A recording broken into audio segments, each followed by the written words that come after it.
સુરેન્દ્રનગર જિલ્લાના ધાંધંગરા ખાતે એક મુસાફર બસમાં ચડવા જતા દરવાજામાં વધારાની ધારને કારણે આંગળીમાં ઈજા પહોંચતા યુવાનની આંગળી લોહી લુહાણ થઈ હતી। થરાદ ડેપોની નવી નકોર એસટી બસમાં ફર્સ્ટ એડ બોક્સમાં પ્રાથમિક સારવારની કીટના અભાવે યુવાનને પોતાની જાતે જ લોહી બંધ કરવા પ્રયત્ન કરવા પડ્યા હતા।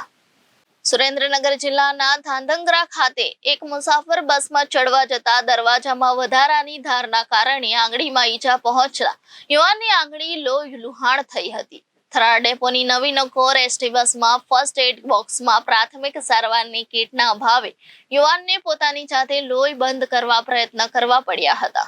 મળતી માહિતી મુજબ સવારે અંદાજે 8:30 કલાકે ધાંધંગરાથી પસાર થતી થરાદ ડેપોની Morbi Tharad bus number GJ18ZT 1124 માં મોરબીથી વાવ તરફ જવા માટે એક મુસાફર સવાર થયો હતો।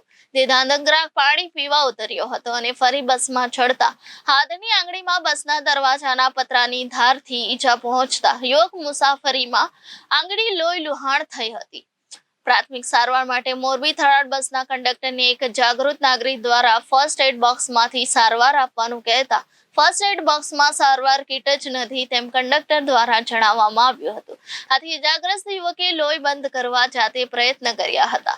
નવાઈ પમાડે એવી વાત એ છે કે મોરબી થરાદ બસ નવી નકોર હોવા છતાં પ્રાથમિક સારવાર કીટનો અભાવ જોવા મળ્યો હતો।